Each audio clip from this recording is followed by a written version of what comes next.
గురు బ్రహ్మ గురు విష్ణు గురుదేవో మహేశ్వర గురు సాక్షాత్ పరబ్రహ్మ తస్వై శ్రీ గురవే నమః.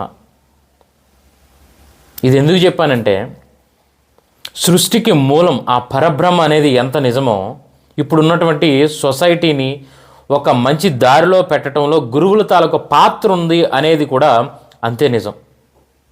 కానీ ఈ మధ్యకాలంలో జరుగుతున్నటువంటి సంఘటనలు చూస్తుంటే ఇదేదైతే గురువు అనే ఏదైతే ఒక ప్లేస్కు ఉన్నటువంటి ఒక సముచిత స్థానాన్ని వీళ్ళ తాలూకా ప్రవర్తనలతో, అంటే అందరూ కాదు నేను చెప్పేది, కొంతమందికి కీచక పర్వంలో ఉన్నటువంటి కొంతమంది గురువులు మనం చూస్తూనే ఉంటాం. అందరూ కాదు, ఈరోజు చాలామంది కూడా మన దేశంలో అవ్వచ్చు ప్రపంచంలో అవ్వచ్చు ఉన్నతమైన స్థానాల్లో ఉన్నారు. అంటే ఆ స్థానాల్లో కూర్చోబెట్టిన ప్రతి ఒక్కరికి కూడా వాళ్ళ వెనకాతలు ఎవరో ఒకరు గురువు, వాళ్ళ తాలూకా రోల్ మోడల్ కన్ఫర్మ్గా ఉన్నారనేది నిజంగా జగమెరిగిన సత్యం.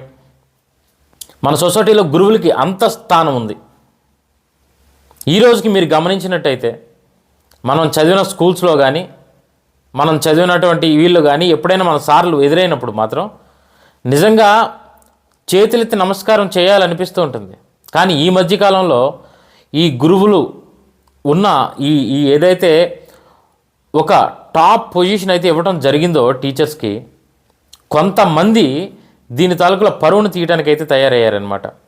సో విషయంలోకి వెళ్ళినట్టయితే రీసెంట్గా విశాఖపట్నం సమతా కాలేజీలో జరిగినటువంటి సంఘటన, 21 ఏళ్ల సాయి తేజ ఎందుకు బలవన్ మరణానికి తోడ్పడ్డాడు, అసలు దీని వెనకాతల జరిగిన విషయం ఏంటి అనేది ఈ వీడియోలో తెలుసుకుందాం. మీరు ఇదే మొదటిసారి మా ఛానల్ చూసినట్టయితే దయచేసి ఇటువంటి మరిన్ని వీడియోస్ కోసం మా ఛానల్ని సబ్స్క్రైబ్ చేసుకోండి. ఇలాంటి వీడియో మేము పెట్టంగానే మీ వరకు రావాలి అంటే దయచేసి కింద ఉన్నటువంటి బెల్ సింబల్ని అయితే నొక్కిపెట్టండి. ఇటువంటి వీడియో మేము ఎప్పుడు పెట్టినా డైరెక్ట్గా మీకు నోటిఫికేషన్ రూపంలో అయితే రావడం జరుగుతుంది. డైరెక్ట్గా మా వీడియోని చూసే వెసులుబాటు అయితే మీకు కలుగుతుంది. సో వీడియోలోకి వెళ్ళిపోదాం. This is Satish, welcome to trending Telugu with Satish. యాక్చువల్గా విశాఖపట్నం ఎంబీపీ కాలనీలో సమత అనే ఒక కాలేజ్ ఉందన్నమాట. ఇది చుట్టుపక్కల వాళ్ళకి ప్రత్యేకంగా పరిచయం అక్కర్లేనటువంటి కాలేజ్. అక్కడ చుట్టుపక్కల కూడా మంచి ఫేమస్ అయిన కాలేజ్. ఇక్కడ 21 ఏళ్ల Sai Teja degree final year చదువుతూ ఉన్నాడు అనమాట. తను ఒక ప్రశాంతమైన విద్యార్థి, అందరి దగ్గర మంచి పేరే తప్పితే చెడుగా ప్రవర్తించిన విద్యార్థి. సో ఒకరోజు సడన్గా వాళ్ళమ్మ వాళ్ళని కాలేజీకి వెళ్ళమని చెప్పి తను ఇంట్లో ఒంటరిగా ఉండి తనైతే ఉరేసుకొని సూసైడ్ చేసుకోవడం అయితే జరిగింది. తాను హ్యాంగ్ చేసుకోవడం జరిగింది. అసలు ఇటువంటి పరిస్థితికి కారణమైనటువంటి విషయాలు ఏంటి అనే విషయాన్ని అయితే తెలుసుకుందాం. యాక్చువల్గా నేను చదువుతున్నటువంటి సమతా కాలేజ్ ఏదైతే ఉందో కాలేజీలో కొంతమంది కాదు, అందరినీ అంటానికి లేదు ఇందులో, ఒక ఇద్దరు లెక్చరర్స్ ఎవరైతే లేడీ లెక్చరర్స్ ఉన్నారో వాళ్ళు తన్ని మానసికంగా కొంతవరకు హెరాస్ చేయడం అయితే జరిగిందనమాట. వాళ్ళ పేర్లు అయితే మనం చెప్పదలుచుకోవట్లేదు, ఎందుకంటే అది యూట్యూబ్ పాలసీ అనే కాదు, యాక్చువల్గా మన పాలసీ కాదు. లేడీస్ కాబట్టి వాళ్ళ పేర్లు బయటికి తీసే పరిస్థితి అయితే చాలా ఈ ఛానల్స్లో చెప్పారు, కానీ మనమైతే చెప్పదలుచుకోవట్లేదు. ఇద్దరు లెక్చరర్స్, స్టాటిస్టిక్స్ ఒక లెక్చరర్, ఇంకొక లెక్చరర్స్ అంతా ఎవరో, వీళ్ళు ఏంటంటే తనని మానసికంగా కొంత హెరాస్ చేయడం అయితే జరిగింది. అంటే తనతో ఫిజికల్గా మూవ్ అవ్వాలని చెప్పి, సెక్సువల్గా తనతో ఉండాలని చెప్పి.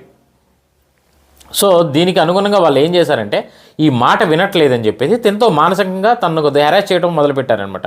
మీ కాలేజ్ అనగానే మీకు అందరికీ తెలిసిన విషయమే, మనకి ఇంటర్నల్స్ ఎక్స్టర్నల్స్ ఉంటాయి. ఇవన్నీ కూడా కాలేజీలో ఉన్నటువంటి లెక్చరర్స్ చేతిలో, హెచ్ఓడి చేతిలో ఉంటాయన్నమాట. మీరు గమనించినట్టయితే మనం అందరూ కూడా ఈ ఒక్క విషయానికి చాలా వరకు భయపడుతూ ఉంటాం, ఎందుకంటే మార్క్స్ అనేవి వాళ్ళ చేతిలో ఉంటాయి కదా. సో దానివల్ల ప్రతి ఒక్కరు కూడా వాళ్ళకు కొంత భయపడుతూ అనేది కాలేజీలో ఉండటం జరుగుతుంది అనమాట. యాజ్ యూజువల్గా అన్ని కాలేజీలో ఉన్నట్టు ఈ కాలేజీలో కూడా అందరూ అలాగే బిహేవ్ చేస్తున్నారు. కానీ ఏంటంటే ఇక్కడ ఈ అబ్బాయిని లొంగట్లేదని చెప్పి కొంత మానసికంగా హెరాస్ చేయడం జరిగింది. ఎలా అంటే యాక్చువల్గా రికార్డ్స్ రాసిన తర్వాత కూడా మళ్ళీ రికార్డ్స్ని రాయమని చెప్పి, రీరైట్ చేయమని చెప్పి, ఏమైనా చిన్న మిస్టేక్స్ ఉన్నా కొట్టేసి, మళ్ళీ అక్కడ ఉన్నటువంటి మిస్టేక్ ఏం లేదు, సేమ్ తిని రాసిన దాన్నే మళ్ళీ అక్కడ కొట్టేసి రెడ్ పెన్తో కొట్టేసి కింద కూడా మళ్ళీ అదే రాసేవారు. సో ఇలా రాసి రీరైట్ చేయమని చెప్పి ఆ అబ్బాయిని మానసికంగా అయితే టార్చర్ చేయడం జరిగింది. అయితే గత 3 రోజులుగా సాయి తేజ్ అయితే కాలేజీకి అయితే వెళ్ళటం లేదు, ఇంట్లోనే మూడీగా మొహాభావంగా అయితే ఉండటం జరిగింది. చివరికి వాళ్ళ పేరెంట్స్ అయితే మాత్రం అడిగారనమాట ఏం జరిగింది ఏంటి అని అడిగితే యాక్చువల్గా అప్పటికే వాళ్ళ ఫ్రెండ్స్ కొంతమందికి చెప్పాడు ఏంటంటే ఇలా హెరాస్ చేస్తున్నారని చెప్పి కొన్ని వాట్సాప్ చాట్స్ని అయితే వాళ్ళ ఫ్రెండ్స్కి కూడా చూపించడం జరిగిందనమాట. వాళ్ళ ఫ్రెండ్స్ కూడా యాక్చువల్గా మరి వాళ్ళు కూడా తినతో పాటే స్టూడెంట్స్ కాబట్టి దీన్ని ముందుగా వెళ్ళినట్టయితే యాక్చువల్గా దీన్ని ముందుకు తీసుకెళ్ళినట్టయితే మా ఇంటర్నల్స్ దానికి మార్క్స్ కానీ ఇవన్నీ కూడా ఈ ప్రాబ్లంలో పడతాయని అనుకున్నారో ఏంటో కానీ ముందుకైతే వెళ్ళలేకపోయారు. చివరికి ఈ అబ్బాయి 3 రోజుల నుంచి కాలేజ్కి వెళ్ళకపోవడంలో ఇంట్లో ఉన్న పేరెంట్స్ అయితే అడిగారనమాట ఏం జరిగిందని. అడగగానే ఈ అబ్బాయి ఏంటంటే ఇంకా అప్పటికే నాకు తెలిసినంత వరకు తిని డిసైడ్ అయిపోయి ఉన్నాడు, చెప్పేశాడు వాళ్ళ పేరెంట్స్కి చెప్పాడు ఇలా జరుగుతుందని చెప్పేసి. వాళ్ళ బ్రదర్కి కూడా ఈ వాట్సాప్ కొన్ని ఈ చాట్స్ని చూపించడం అయితే జరిగింది. వెంటనే వాళ్ళ పేరెంట్స్ ఏంటంటే కాలేజ్ని ఫోన్ చేసి అడగడం జరిగింది. వాళ్ళు ఏంటంటే కాలేజీ యాజమాన్యం మీరు వచ్చి వ్రాతపూర్వకమైనటువంటి ఫిర్యాదు కాలేజీకి అయితే ఇవ్వండి అమ్మా, మేమైతే యాక్షన్ తీసుకుంటాం అన్నట్టుగా అయితే వాళ్ళు మాట్లాడారనమాట. వీళ్ళు వెంటనే వీళ్ళ మదర్ అండ్ ఫాదర్ వీళ్ళ బ్రదర్ కూడా వెళ్దాం కాలేజ్కి అని బయలుదేరారు. ఇంతట్లో ఈ అబ్బాయి ఏంటంటే సరే మీరు పదండి అమ్మా నేను వస్తాను వెనకాతలని చెప్పేసి వీళ్ళని ముందు పంపించి ఈ అబ్బాయి వెనక్కి ఉండిపోయాడు అనమాట. సరే వీళ్ళు కాలేజ్ వరకు వెళ్ళారు, కంప్లైంట్ ఇద్దామని చూస్తుంటే ఈ అబ్బాయి ఎంతకీ రావట్లేదు. ఏంటి సాయితేజ రావట్లేదు, ఇంటికి వెళ్ళి చూసొద్దాం కదా అని చెప్పేసి ఎంవీపీలో ఉన్నటువంటి వీళ్ళ హౌస్కి అయితే వెళ్ళడం జరిగింది. అప్పటికే అబ్బాయి హ్యాంగ్ చేసుకున్నాడు తనను తాను. సో ఎంత మానసిక వేదన అబ్బాయి అనుభవించాడు అనేది ఈ హ్యాంగింగ్ చూస్తే మనకు అర్థమవుతుందనమాట. అయితే ఈ వాట్సాప్ చాట్స్ అయితే ఉన్నాయి. ఎంతలా అంటే నువ్వు నాకు ఎందుకు మెసేజ్ చేయట్లేదు, మార్నింగ్ గుడ్ మార్నింగ్ ఎందుకు చెప్పట్లేదు, నైట్ నాకు ఎందుకు విష్ చేయట్లేదు, మార్నింగ్ విష్ చేయడానికి ఎందుకు ఇంత సమయం పట్టింది. యాక్చువల్ నాకు తెలిసినంత వరకు ఒక లెక్చరర్కి ఒక స్టూడెంట్కి ఇంత క్లోజ్నెస్ అనేది నాకు తెలిసినంత వరకు ఎక్కడ ఉండదు. అనవసరమైన విషయం ఇది నిజంగా. ఎందుకు విష్ చేయాలి? College and lecturer and student అంటే ఏదైతే 9 to 5 ఏదైతే మనకు కాలేజ్ టైం ఉందో కాలేజ్ టైం వరకే వాళ్ళకు మనకి ఉన్న సంబంధం. ఆ సంబంధం కూడా ఒక గురువుకి ఒక స్టూడెంట్కి ఉన్నటువంటి సంబంధం మాత్రమే. దాన్ని వీళ్ళు ఇంకొద్దిగా అడ్వాంటేజ్ తీసుకొని కొంత ముందుకైతే తీసుకెళ్లారు. ఇవేంటంటే నువ్వు నాతో మాట్లాడాలి, నీకు ముద్దు పెట్టాలని ఉంది, పలానా పార్కుకి మన ఇద్దరం వెళ్దాం, పలానా దగ్గర షికారు చేద్దాం. ఈయనేంటంటే సాయితేజ వాళ్ళ హస్బెండ్ని బాబాయ్ అని సంబోధించడం అయితే మనం క్లియర్గా వాట్సాప్ చాట్స్లో అయితే చూడొచ్చు. కానీ ఈవిడ అలా తీసుకోలేదన్నమాట. ఆ పిల్లలను కూడా తమ్ముడు వాళ్ళు ఎలా ఉన్నారని చెప్పేసి అబ్బాయి వాట్సాప్ చాట్స్లో మనం చూడొచ్చు. కానీ ఈవిడ అర్థం చేసుకునే విధానం వేరేగా ఉంది. సో దీనిపైన పోలీసులు అయితే ఒక కంప్లీట్ ఇన్వెస్టిగేషన్ అయితే మొదలెట్టారు. మిగతాదంతా పోలీసుల చేతుల్లో ఉంది. దీనికి అక్కడ ఉన్నటువంటి ఎంవీపీ పోలీస్ స్టేషన్లో కంప్లైంట్ కూడా కాలేజీ యాజమాన్యం తరపున అండ్ ఈ అబ్బాయి తరపున కూడా కేసులు అయితే ఫైల్ చేయడం జరిగింది, ఎఫ్ఐఆర్ అయితే ఫైల్ చేయడం జరిగింది. వాళ్ళు ఇన్వెస్టిగేషన్ అయితే కంప్లీట్ చేస్తున్నారు. సో ఇన్వెస్టిగేషన్లో ఇంకా కొన్ని నిజాలు అయితే బయటపడాల్సి ఉంది. ఇప్పుడు సాయితేజకి సంబంధించినటువంటి పేరెంట్స్ కానీ రిలేటివ్స్ కానీ అక్కడ ఉన్నటువంటి స్టూడెంట్స్ కానీ వైజాగ్ లోకల్లో ఉన్న స్టూడెంట్ యూనియన్స్ కూడా అక్కడైతే ప్రొటెస్ట్ చేయడం అయితే జరుగుతుంది. పోలీసులు వాళ్ళని నివారించడానికైతే వాళ్ళ ప్రయత్నాలు అయితే వాళ్ళు చేస్తూ ఉన్నారనమాట. వాళ్ళ ఇన్వెస్టిగేషన్ కూడా ప్రాపర్గా సాగుతూనే ఉంది. సో ఈ కేసు ఎంతవరకు ముందుకెళ్తుంది, సాయితేజ ఆత్మకు శాంతి చేకూరుతుందా లేదా, ఇటువంటి కీచక పర్వం ఉన్నటువంటి కాలేజీ లెక్చరర్స్ని ఏం చేయాలి. యాక్చువల్గా మనం రెగ్యులర్గా ఎక్కడైతే చూసినా జెంట్స్ ఎవరైతే ఉన్నారో ఫ్యాకల్టీ మనం చిన్న చిత్క అక్కడ ఇక్కడ చూస్తూనే ఉంటాం. కాకపోతే ఇక్కడ రివర్స్ అనమాట. లేడీ లెక్చరర్స్ తనని ఇలాగైతే అబ్యూస్ చేయటం కానీ ఇలా హెరాస్ చేయటం కానీ ఎంతవరకు కరెక్ట్ అనేది అర్థం కావటం లేని పరిస్థితి. ఇటువంటి వాళ్ళని చూస్తుంటే ఇప్పుడున్నటువంటి పేరెంట్స్కి పిల్లల్ని ఒక స్కూల్ లేదా కాలేజీకి నిజంగా ఎంత ధైర్యంతో అయితే ఒకప్పటి వరకు పంపించారో ఇటువంటి సంఘటనలు నిజంగా పేరెంట్స్ని భయభ్రాంతులకు కలిగజేసే పరిస్థితి అయితే మనకు కనబడుతుంది.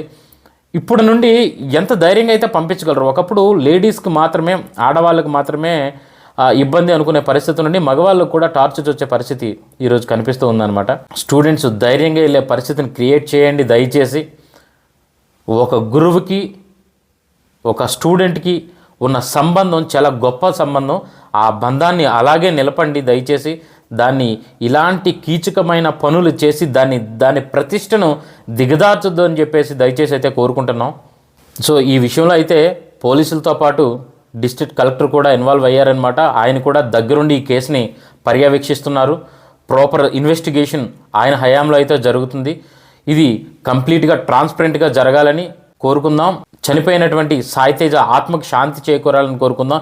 ఈ కేసు గురించి లేదంటే ఈ సిచ్యువేషన్ గురించి ఇటువంటి లెక్చరర్స్ గురించి మీ కామెంట్ ఏంటనేది కింద కామెంట్ సెక్షన్లో అయితే తెలియజేయండి. ఇటువంటి మరిన్ని వీడియోస్ కోసం మన ఛానల్ని సబ్స్క్రైబ్ చేసుకోండి. మన ఛానల్కి మొదటిసారి వచ్చినట్టయితే సబ్స్క్రైబ్ బటన్ నొక్కిపెట్టండి. మీకు నోటిఫికేషన్ రావాలంటే కింద ఉన్నటువంటి బెల్ ఐకాన్ కూడా ప్రెస్ చేసి పెట్టండి. మరొక మంచి వీడియోతో నెక్స్ట్ వీడియోలో మళ్ళీ కలుసుకుందాం. అంతవరకు సెలవు. This is Satish signing off.